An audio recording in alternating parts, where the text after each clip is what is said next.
Good evening, everybody, and welcome back to another episode of the Bremner Square Podcast. It's the final one of 2021. Let's end the year on a high, unlike Leeds United at the moment. We are live on the Leeds TV, Facebook, YouTube, and Twitter pages. So get your comments in on what you've thought on Leeds United over the past week, what your thoughts on going into the next couple of games. And yeah, it's the last one of the year. We are joined as usual by Kieran and Adam. Adam, how are you doing, mate? No, I'm good. Good, Johnny. Yeah, no, obviously not great with the lead stuff, but apart from that, I'm really well, thank you. You're all right. Yeah, I'm good, mate. Thank you. I'm good. Yeah, we said before we came on, we're all good in terms of us, but on the pitch, obviously, it's a different story at the moment. Kieran, how you doing, mate? Good week?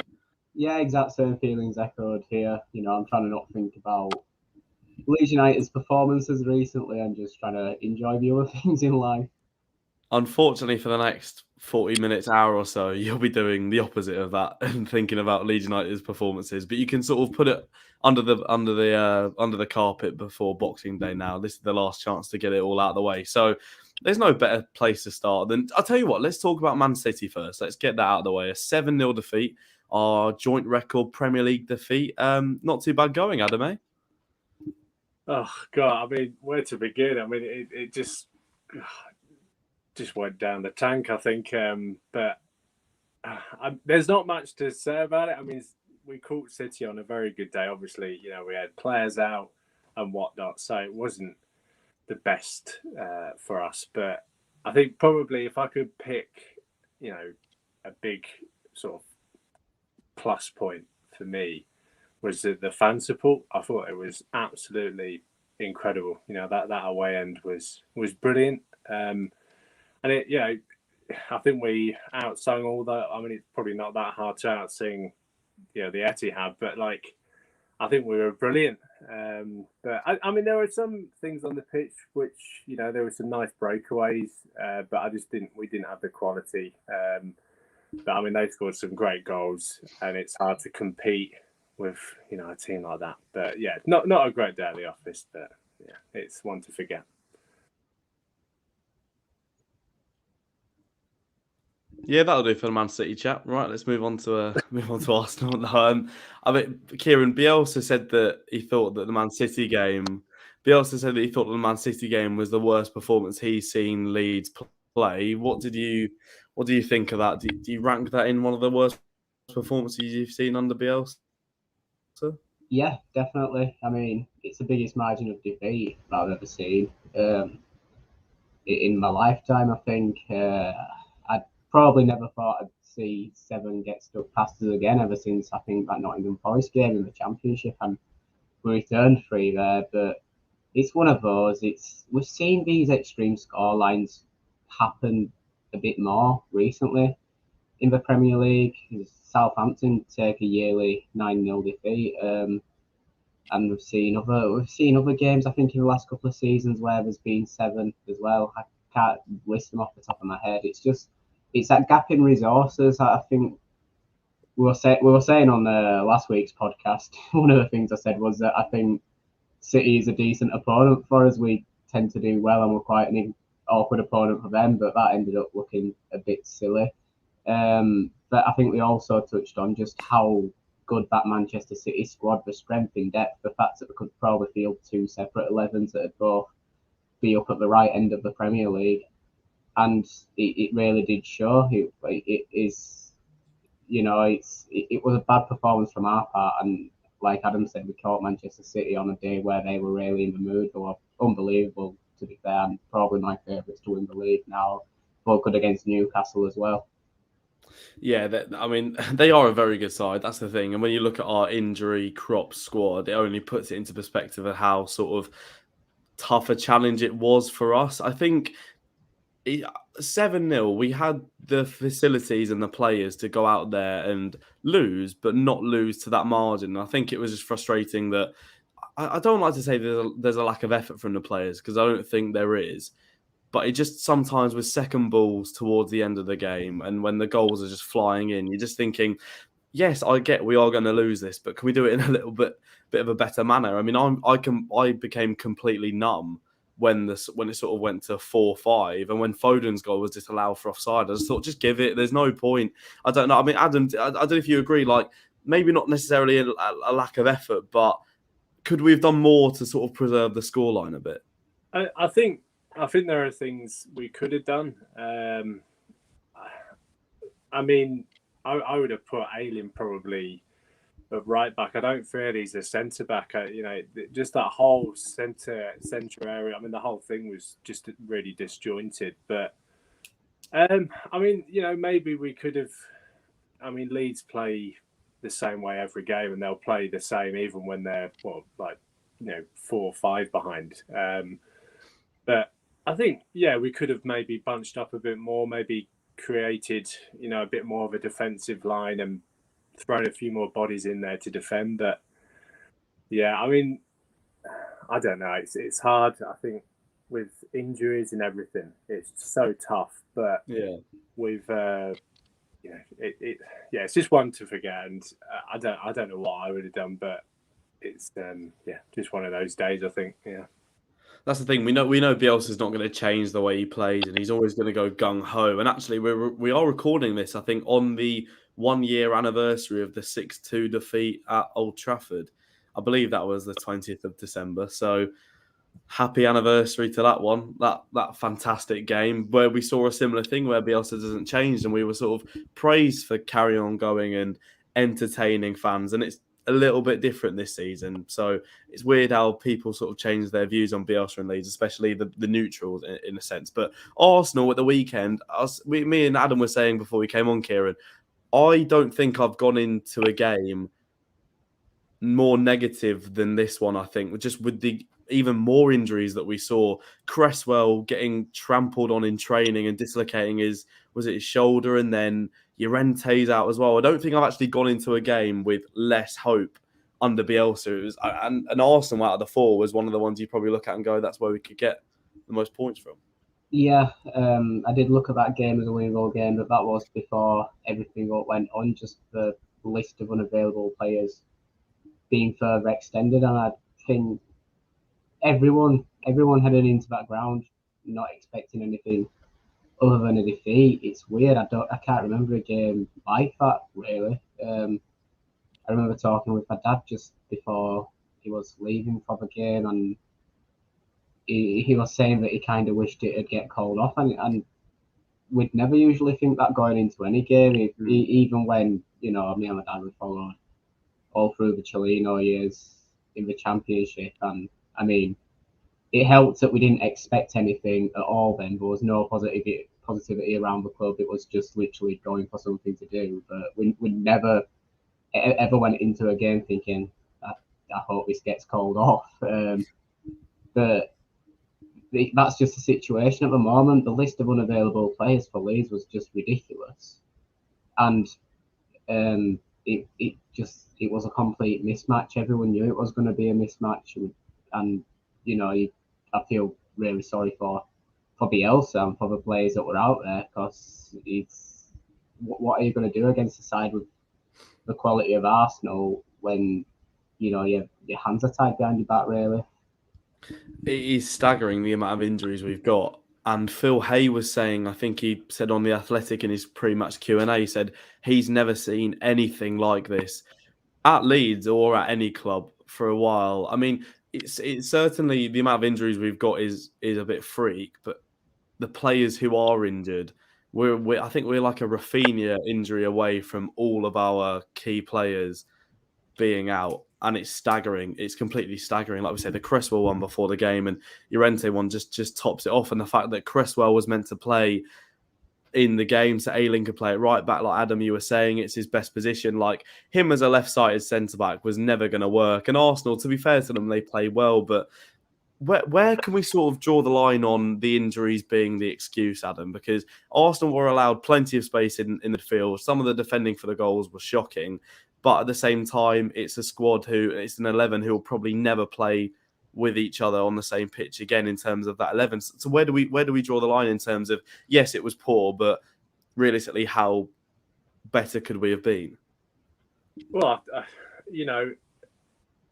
I think the players, just their attitude, they didn't look like they looked scared to get on the ball. I think they didn't look like they wanted it.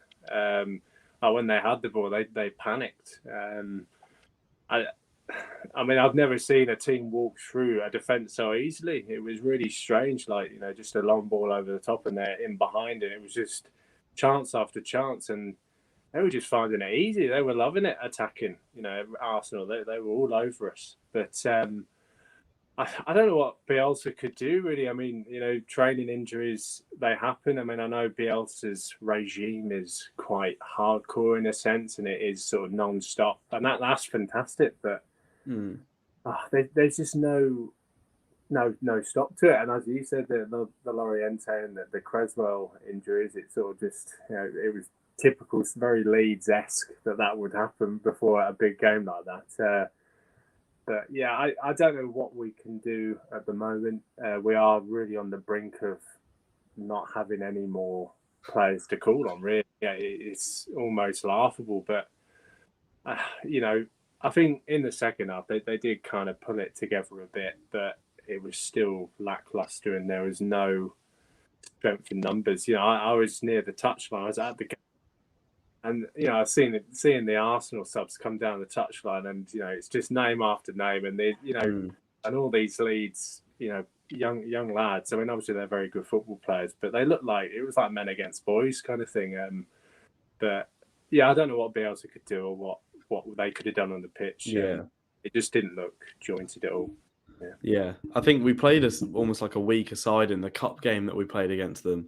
No, we played a week aside at Ellen Road compared to the cup game we played against them back in October. And like you said, I think there was effort from the your Gelhardts, your Drammers who were coming into the side and trying to prove a point. I thought Gelhardt actually played well. His touch and his ability to bring the ball down against your likes of Ben White and Gabriel was actually quite impressive. I just don't think the link up was there. I mean, these 11 players have never played on the same pitch as each other at the same time before, and the link up and the final ball just wasn't there. I think when that Rafinha chance got dragged wide in the first half, I did think that's the one very, very few chances we're going to get in this game. And now that's gone wide at 1-0 down.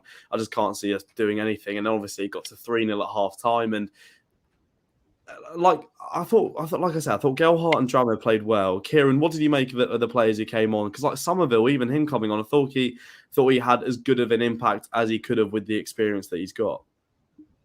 Yeah, I think that's it. And that's the ideal situation for introducing these young players to be able to bring them on off the bench and make a difference. Think back to Gelhardt against Wolves, really he's done the same thing against Arsenal as a starter, but the way that he just came on and added that extra impetus in the last few minutes, drove at the defence and won as a penalty, and which led to the equaliser. And you don't want to put young players in before they're ready, and we know that Bielsa, although he does like to promote the youth, he likes to do it carefully. He likes to do it over a period of quite a lot of time. We look at Shackleton, he played quite a lot in Bielsa's first season for a young lad, then he barely got a look in the second season. I think injuries played a part, but I think also it's just Bielsa thought the best thing for his development was to step back and be introduced here and there when he could. And it is smart because, the last thing you want to do is introduce a player too early and completely give him a killer to the confidence. So it's really frustrating that we're having to start like Cody Drama, who, he worked hard, he did his best, but I don't think Bielsa really thinks he's ready yet, because if he did, then he'd have started more earlier in the season when Ayling was out, being a natural right back. And I mean, I think Gelhardt is showing that he is ready now, but I still feel like the ideal situation for Gelhardt is to make a late impact, and that's the ideal situation for Somerville as well. He made a good impact off the bench against Newcastle. In a difficult game against Arsenal, he did show some impressive attributes here and there when he could. And I just want the first teamers back. I don't want the young lads introduced into the starting 11 too early, as much as I do want to see him develop. I want to see him develop in their own time, and it's it's a shame that we're having to throw them in from the start, and they have to be a part of these really difficult defeats. Yeah. Well, this is the thing. We're sort of obviously throwing them in. We sound like broken records because we don't have any other option, and that's the frustrating thing. You look at Chelsea and Tuchel arguing that their game should be called off, and they're only naming 4 outfield players on the bench against Wolves. I get that, 4 outfield players. They do have a youth system where they can bring players in. We put a 15-year-old Archie Gray on the bench against Arsenal. They could have done that against Wolves. I just find the whole thing of, we only got 4 outfield players on the bench, but it's like, but yeah, how many of ours on the bench are actually going to make it into our first team? None of them. And when you look at Chelsea's lineup, yes, for their standards and their top 11, it is considerably weaker, but it's enough. I say considerably weaker. It's not that much weaker, but like it is enough to beat Wolves. Our 11 out there on Saturday was not enough to beat Arsenal. And I thought they gave it a good go. Fair play to the young lads because I thought they all played relatively well, as well as they could have done. It's just very frustrating. And Adam, I want to bring you onto the debate because I've seen, I think Jeff Stelling was talking about it, saying, why should Leeds be made to play this game? I don't know if these weren't his exact words, but on the lines of the sort of, it's weird how all these other COVID games have been called off because of 4 cases, but Leeds have got 9 first-team senior players, and they're obviously not, they're being made to play. You can't catch an injury off other people, and injuries have never been a source to suspend or postpone games. But it is, I personally think we should still be playing these games if we don't have COVID cases. But it is just funny how some teams have 4 COVID cases when they could name probably a stronger 11 that we did at the weekend. Yeah, it seems really strange.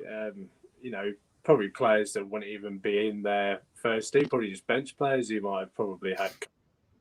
So their first 11 wasn't even affected at all. But it's just baffling. The fact that we can have a squad that's near 9 in 10 injuries to first team players and still play a football match is, it just is very, very odd to me when, COVID seems to, that's it. Can't play a football match, 4 players out, done. And it just doesn't fit right with me. And I thought it was really, really strange. But, it seems, I'm always going to, it's like kind of anti-Leeds almost. But, I mean, it's probably not. But just as a Leeds fan, it seems very anti us, really. But that's just me. But it is really strange. Yeah. I think what is anti-Leeds is fining Leeds players £20,000 or fining the club £20,000 for appealing for a referee like every other club does. I feel like that's a bit anti-Leeds. I think the whole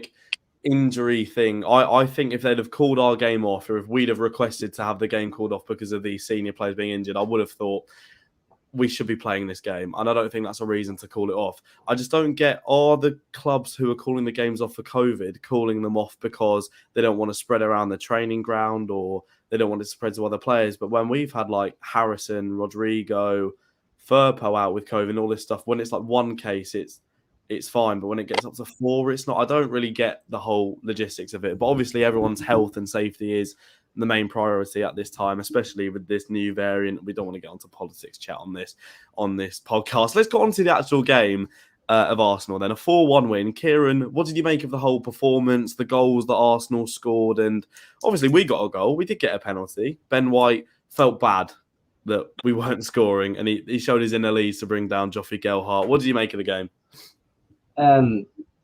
It was as expected, as we've already mentioned with the availability issues. We didn't expect to lay a finger on Arsenal. I think the frustrating thing is the nature of some of the goals. We've lost the ball in bad areas, I think, at times, and especially down the middle of the park as well. Losing the ball in a central area, it invites an immediate onslaught to attack, and there's also, a few missed challenges in there, players trying to get close to a man and then just being bypassed and taken out of the game. We are really missing a Calvin, someone who can just take control of that.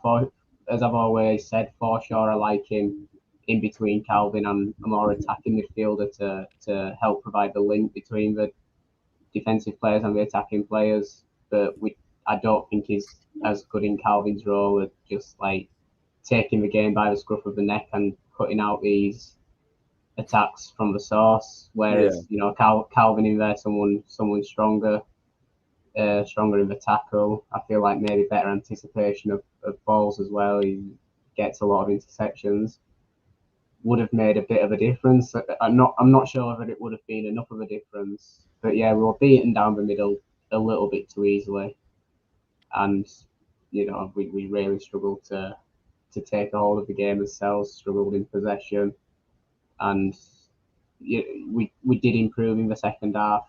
You've got to give us that. And just it didn't turn into another Man City game where it just snowballed and just got worse and worse. We dug deep, managed to get ourselves back into the game a little bit, managed to get on the score sheet as well.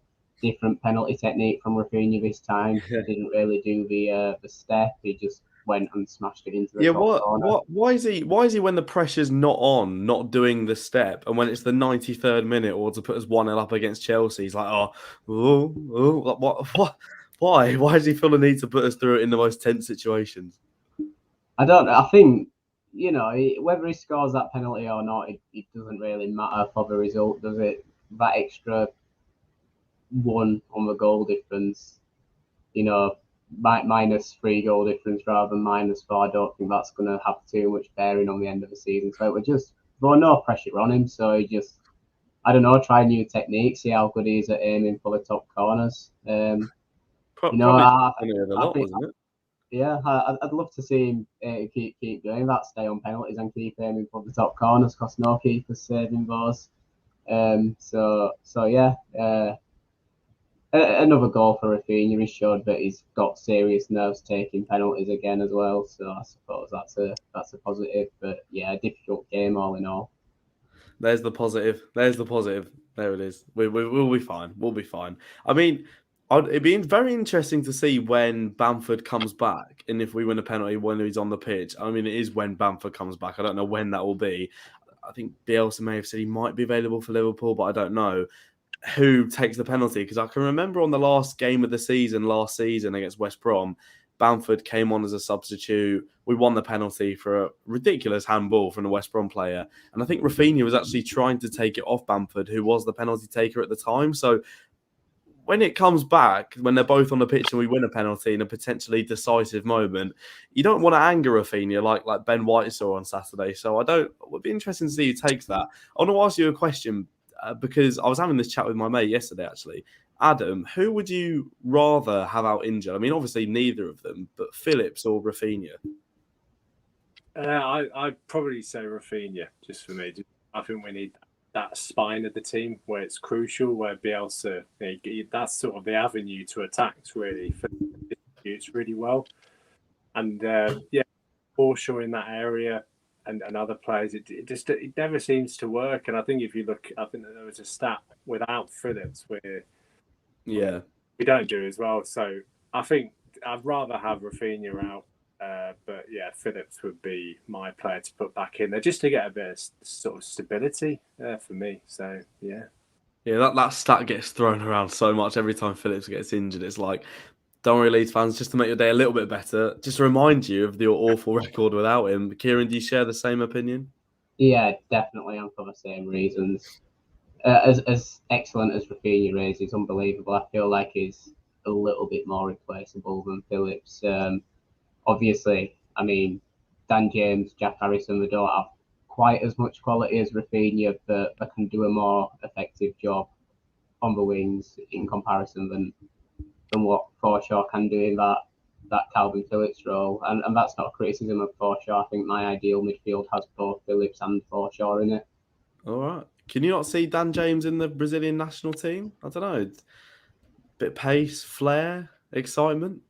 I don't think Brazil need pace and flair from Dan James. I think we've got plenty of players that are capable of providing that and a little bit more. And once again, not too much of a criticism of Dan James. I like him and I hope he comes good, but I don't think he's quite ready for the Brazil national team. I mean, he'll never be ready for the Brazil national team because he plays for Wales, but If he was Brazilian, I don't think he's ready for the national team yet. I was going to say, make sure to let him know when he is ready for the Brazil national team, because I'm sure he won't be getting the call up to Brazil anytime soon. I mean, there's one talking point that's come across on social media, which, like we said about the penalty, we weren't really going to get back into the game, but Xhaka's challenge on Rafinha. Adam, where do you sit on the fence with that one? It's a tough one for me. It's a difficult challenge, I think. But I think that, I mean, at the end of the day, I think it's kind of like clutching at straws, really. But I think, I don't really know, Johnny. I don't know. I think we got to the point where we don't really care. Not care. Care's the wrong word, but it's like, oh, if it was a red, great. I mean, he did get booked for time wasting, didn't he? And I suppose if he had even just got booked for that challenge and then time wasted, he would have been sent off. But I don't think he would have time wasted if he had that yellow card. I mean, it's a strange one because the challenge was. I just don't understand how VAR don't have a look at it. For me, it's so inconsistent. And then Gallagher, I think, did a challenge on Tomiyasu later, and that was deemed a yellow. And it is just really strange. I mean, obviously, Xhaka shouldn't have done what he'd done there, and it should have been looked at. But for some reason, these decisions don't seem to go for this. So, Do you think it's bad that VAR don't check? Well, do you think it's bad that they're not allowed to check the screens and go actually give a yellow?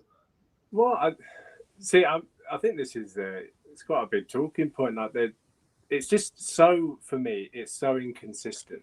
Like, there's no, like, in every game, it's just really, it's just odd how they deal with situations. That, like, it seems to be a bit of, like, sort of top six bias in a way, where, like, the bigger teams, they'll all right, well, go have a look at that because that was a bit weird. And then, if it's someone lower down, it seems to be like, oh, we'll brush that aside. It doesn't really matter.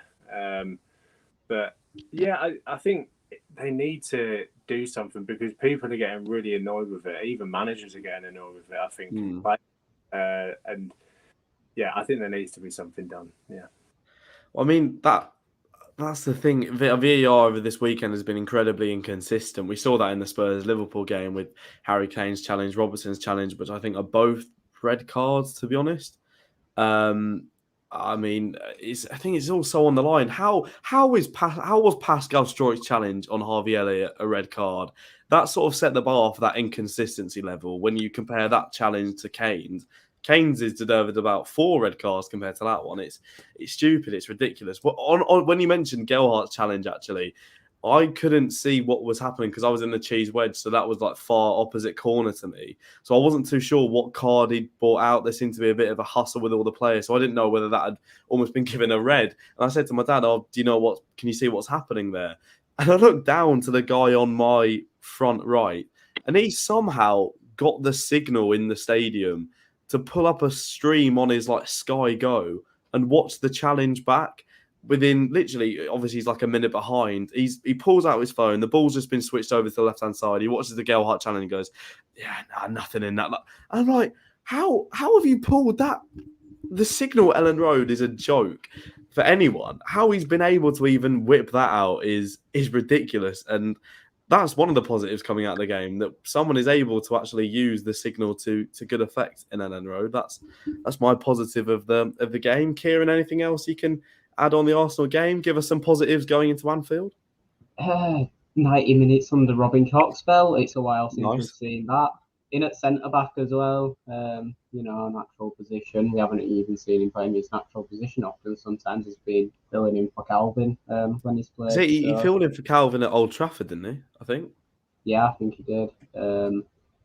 So yeah, I think that's my only other real positive. At least there's one body that we've got back.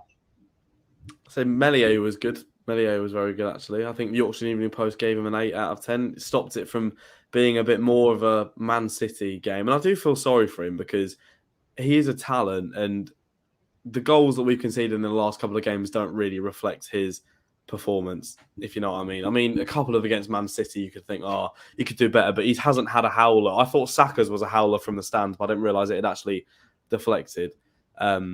So no, I mean, Melia is a positive, but I mean, it is at this point scratching for positives going into these games. And I said a couple of weeks ago on the podcast, will it get to the point where we're playing these games and you're getting a bit drained and annoyed of coming up against these teams if we go on a losing run? And obviously we are hitting the last game of this run, but it does feel a bit like we're going to go and no one's going to sit there and watch it on TV or watch it at Anfield and go, yeah, we can do something here. I mean, Liverpool have been dealt a couple of blows themselves with COVID, and we don't know if this game will actually go ahead. But Adam, at the weekend, they were missing Van Dijk, Fabinho, Henderson, Thiago, and you could tell, couldn't you? Yeah, they didn't look comfortable. They didn't look like the same Liverpool that we are quite used to watching. They're very calm on the ball. They didn't really look it. I mean, obviously, whether Leeds can play on that, maybe with their pressing, like that might come into play. Like, I mean, Gelhardt, I thought he did really well with the pressing side of things against Arsenal. He's quite a quick young lad, really, and he could do really well against some of those defenders. But yeah, I mean, obviously they're going to be still very, very strong. But I think that is a positive sort of looking at it, because they will miss those players. They are going to they do struggle without players like that, and you could tell against Tottenham. But yeah, I mean, I think Leeds just need to just play their game, but obviously a bit more assured defensively, and then hopefully we can get something. I'll always be hopeful, but yeah, it is just really tough at the moment. But yeah, I mean, it could be something in the game for Leeds. Yeah, there could be, and that's the hope we're going into these games. There is always that hope we can get something. Junior Firpo will be back because he just missed his suspension unless he decides to pick up an injury in the next couple of days. I think the yellow card suspension ban is now over. Is that right? I think. Does it end on Christmas Day? I think. Or is it you can still be booked in Liverpool's game and you're banned for Villa? Does anyone know? I'm not too sure. No, I'm not sure either. I don't know. Cracking research from footballing knowledge from all of us here. I honestly don't know. So hopefully no yellow cards are picked up by the key players if that is still the case. Firpo looks like he'll come back in. Kieran, obviously we don't know the team news because we haven't had Bielsa's conference yet. We don't know what players will be back available, but any changes to the lineup from the weekend? I mean, Firpo is an obvious one, just one more senior player back into the team. What I would say is I'm not bothered about seeing Bamford rushed back if there is a hint that he's maybe going to be available for Liverpool, because we saw him come back against Brentford and immediately injure himself celebrating. So I'd rather us take his time to properly reintroduce him. So instead, probably say keep Gelhardt up top. He had an encouraging performance against Arsenal, so I wouldn't mind seeing him start again. And that's it for me. Like you say, we haven't had Bielsa's press conference. We don't really know who's available or not. So it's a bit of a lottery at the moment. Just wait and see. It is. It certainly is. I mean, if Bamford, you don't want to rush him back because he obviously injured himself celebrating. Maybe he comes back but doesn't score the last-minute equaliser, and then he won't injure himself celebrating this time, but we still get to see him on the pitch. This was from Adam Pope after the game against Arsenal, speaking from Bielsa's post-match press conference. He said, suggesting others could be back for Liverpool game. Rodrigo is not one of them. Stroik, James and Bamford could possibly make it for the game. That was obviously 8 days before we kick off at Anfield, so we honestly don't know what it's going to be like. Someone could dislocate their shoulder again in training. It really is a crazy place in terms of injuries at Thorpe Park. I mean, your heart, Adam, kind of goes out to Rob Price at the moment, who's dealing with all these injuries. Yeah, but it must be like a hospital almost, just sort of players lining up waiting for treatment. But it's I mean, he's a great physio, I'm sure, and he is fantastic. But It's you do feel through. It must be really tough. But it is hopeful. I mean, what you just said there, Johnny. Players potentially, three plus players coming back. That would be nice. But I think just rush them. There's no point, just for this Liverpool game, just to rush players back, because we then have important fixtures coming up, that are probably must-win games, that are what we see as winnable games. So and just to take it easy, not panic, and because we're going to go into the Liverpool game thinking, okay, it's going to be really tough. Probably might not get something out of it, but just no need to rush players. Just take it easy, chill, and then hopefully for Villa we can have some senior players back. I feel sorry for Rob Price, and also feel sorry for Adam Forshaw, who hasn't seen his mates for the last 2 years.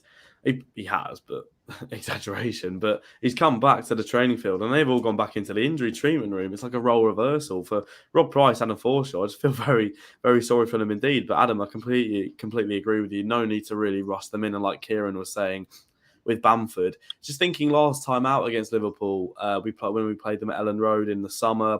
3-0 defeat. Salah completely had the beating of Junior Firpo. So if he does come into slot in the left back, probably needs a bit more of an improved performance. But it's Anfield, it's Boxing Day. This is all if it goes ahead. Boxing Day, 12:30 kickoff, early kickoff. Leeds fans will be in fine voice. Last time we went to Anfield, we only just lost out in a 4-3 defeat. We battled well. We can do that again, Kieran, can't we? I don't know, because we haven't really don't say that. Don't say that. I need a yes. I need a yes. We haven't really seen it this season yet, though. I still think we will come good again. And there's been a couple in there. Chelsea, we looked kind of back to us, well, not as best, but close to it. I remember the Leicester performance also looked a bit more like a Bielsa side with the intensity we played with. Just needed to be better kind of in front of goal and around the area in picking out the right balls. We haven't really been as free scoring as we was last season. Even in as better games, we've kind of struggled to find the back of the net, and that's been a problem. So even if we have one of his better games, it's hard to see us scoring 3 goals against Liverpool for me at the moment. And also, it depends a lot on who's back. We've had hints that a fair few players might be back. We know that Firpo's suspension is over, but if things can change, there could be further setbacks. We might end up with a similar team as we had to field against Arsenal and against Man City, down to the bare bones. Who you can't really second guess that. So it's hard to really approach this game like feeling we can go at them the same way as we did last season, but it'd be a nice surprise, and it's not completely outside the realms of possibility, because we're still Leeds United. We've still got a lot of the same players. We're still managed by Marcelo Bielsa, and I believe the good times will come again.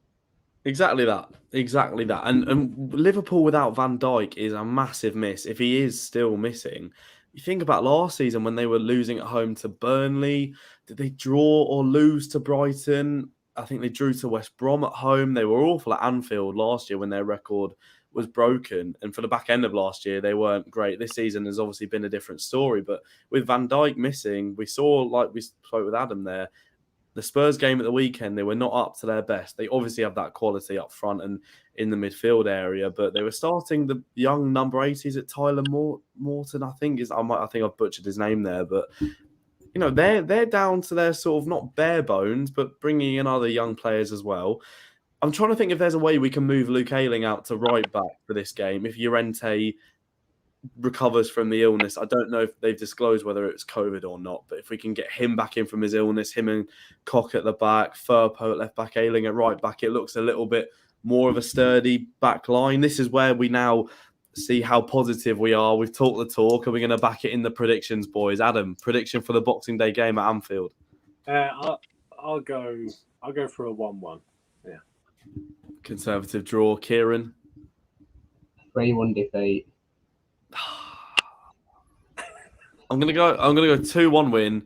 Last minute winner. Bamford to score the winner and injure himself again. But I'd take it. Oh, I actually had this discussion with my dad on the way back from the game at the weekend. Would you have rather Bamford not scored that equaliser against Brentford, so subsequently doesn't get injured, but we lose the game, and he's obviously back fit, or he scores the goal, we get an extra point, but he's obviously out for the games that he is missing for? What are your thoughts? Anyone take it? I think. I mean, I'll take the last minute equaliser, and I'd say he gets injured. I think just we weren't expecting to win the games probably with this run of fixtures. I mean, we did all right against Chelsea, but I would have taken that. I'll still take the last minute for me. Yeah. Does Bamford have that impact that you think we'd need, Kieran, or would you happy him sideline for a point? I don't know. You enjoy a last minute goal, don't you? You never want to take that away. So yeah, it has been really difficult without him. But not as difficult as losing other players. Like Calvin's probably a bigger miss. God forbid, Rafinha, he'd be a bigger miss. So and young Joe Gelhardt, like we say, is doing well. So yeah, okay, I'll take the goal. What other things we want to talk about as well on this podcast today? Marcelo Bielsa said in his press conference midweek before the Arsenal game, Bielsa said he's not immune from the sack, and he sort of gave the impression that he will be seeing this season out, and all the things of him staring down the players after the Etihad game, the 7-0 defeat to Man City, was not a suggestion that he's going to walk, even though we know he's got a hot head at times. He's named El Loco for a reason. It gave the impression he's not going to walk.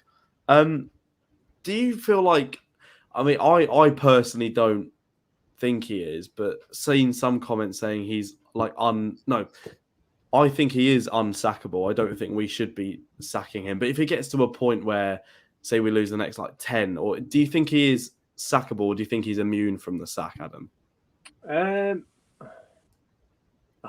tough question. I think he is, obviously he's done so much for us, but I think if he gets to a point like we're on the brink, or like we are going to be, like, he might just walk himself, but I think, he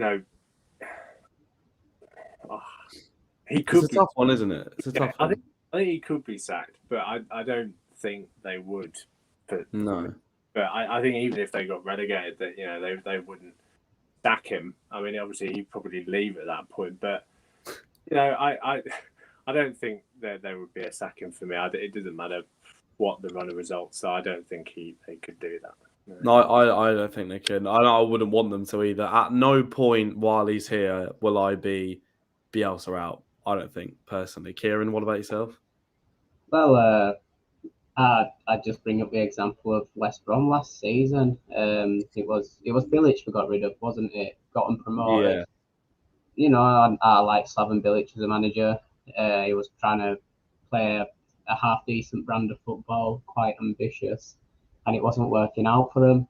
So they made that typical replacement, get rid of the ambitious manager, bring in Sam Allardyce to shut up shop and, grind out those results. And it backfired. It didn't work for them. They didn't grind out results. And in my opinion, they lost a great manager in Slaven Bilic in the process.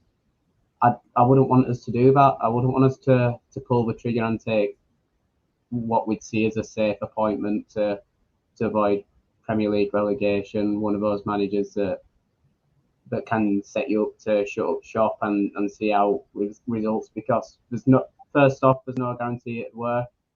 And secondly, for everything he's achieved for the club, the fact he's given us the most enjoyable period of watching Leeds United in a lot of Leeds fans' lifetimes. I know there's some that I've seen us win leagues, but certainly in my lifetime, this is the most fun I've had watching Leeds the last few seasons. I think he has absolutely earned the right to turn this around himself. If he doesn't manage, I'd never hold it against him, because he's given me so much joy as a Leeds United fan, and he's completely changed the feeling around the whole club in that time as well.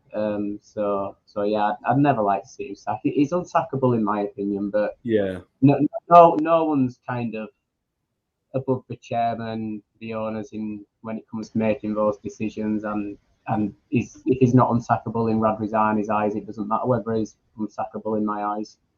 Yeah, I still feel like he kind of not is above the owner, Radrizzani. I don't think. I just kind of feel like Bielsa is on a similar level to Radrizzani in terms of hierarchy, in a sense that everything Bielsa's demanded, they haven't gone, oh, well, I mean, we can't put in that extra meter on the running track in pre-season. They've done it for him because I think they are scared that if he doesn't get what he wants, he will walk. I know Leeds is a bit different to his other clubs because he's openly expressed how much he loves the city, the fans, the culture, the whole identity of the club. But I still feel like he's actually very high in terms of status and hierarchy. Not obviously in terms of proceedings, not higher than Radrizzani, but in Leeds fans' minds, I'd say he probably is a bit higher. And in terms of other, like you say, with the West Brom thing, I saw a clip of some Leeds fan going on to TalkSport after the Man City game, and Leeds fan, because I don't know if TalkSport have just been pranked by a non-Leeds fan pretending to be a Leeds fan, but when he whipped out the Sam Allardyce should be managing, or Steve Bruce, it's such a load of rubbish. I can't imagine Rafinha playing under Steve Bruce. I don't see it. No offense to Steve, because he's had Sir Maximan playing under him. He's a similar kind of player, but just I don't see it. I don't see it at all. Obviously, this Liverpool game is going to be the first time the fixtures have been reversed, so we're halfway through the season. Lads, where do you think Leeds United will finish come the end of the season? I want an exact position. And obviously, the big question is, do you think we'll be in that dreaded bottom three? Adam, what do you think? I'm just going to put my laptop in charge. For me, I'm going to say, I would say, I'm going to go for like maybe 12th, 11th area for me. I think when we get players back, we are quite a force to be reckoned with, and obviously with how Bielsa plays, those players back will be, obviously fantastic, and I think that they'll do really well. So. And they'll pick up points. So I'm going to go, 12th to 11th. Yeah. 12th to 11th is a lot higher than I was thinking you'd predict. Kieran, what about yourself? I'll go for 15th. We've seen Leeds finish 15th before in the Championship plenty of times. So 15th in the Premier League. I think there's a few teams that are in worse situations than us. I don't really see Newcastle managing to make too much of an impact in the January market, because who really wants to go there? I mean, I know they can throw about massive wages, but they're not going to get the players that the owners envisage bringing in. And what do you even say to these players? Like, you're here to avoid relegation this season, but then we're going to try and replace you with players capable of taking us to the Champions League next season. It's not a project that I think's going to get off the ground quite this season. They might end up having to bounce back from the Championship. There's others as well. Norwich, Burnley, they could just avoid relegation, as we see them do quite often. They're not looking too great this season. So I do think this team's worse than us, and I think as long as we don't have to put up with these unavailability issues all season, we do get it quite under control at some point and have close to a full squad to choose from for a lot of the games going forward. I think we should be fine. That's the thing. I think we would be. Well, obviously we'd be doing a lot better if we didn't have the injuries. That's obvious. But I do think we've been in a much better position, and I think those draws would have turned into wins if we had better players on the pitch. And I do think not necessarily top half, but because we're not actually that far off. Or a couple of games ago, we weren't too far off where we were last year in terms of points tally after a certain amount of games. I do think we would have been matching that or potentially bettering that if we'd have had the better players on the pitch. I'm going to say 15th or 16th, I think. The thing is, if we bring the players back, it's so hard. Actually, no, I'll go between the two of you. I'll go like 13th, which I think would be a massive success considering how the season has started. We are halfway through the season. And like Kieran, like you said, hopefully the injuries just don't pile on too much and we can get back to some prime Bielsa ball, cruise up the table and make a late run for the Conference League. Hopefully that's the case. But this is the last podcast before Christmas, before the new year. We're taking a bit of a break to the sadness of many of you, I'm sure. So hopefully you all have a very, very Merry Christmas and Happy New Year. Have a good Christmas, lads. Enjoy the day. As I don't know what the restrictions will be and all that stuff, but hopefully enjoy the games that we can then see before our next podcast. Any other final words from yourselves? No, just probably Merry Christmas to you two, and obviously everyone watching. And let's hope Leeds can get some well-earned points and players back mainly. So yeah, exactly that. Kieran, any other final words? No, but I hope everyone has a miserable Christmas. No, not really. Yeah, like you say, a Merry Christmas to all, a Happy New Year, and Marcelo Bielsa is going to get this under control. I've got full faith. He is exactly that. We'll leave you on that. Have a very Merry Christmas, a very Happy New Year, and we'll see you in 2000.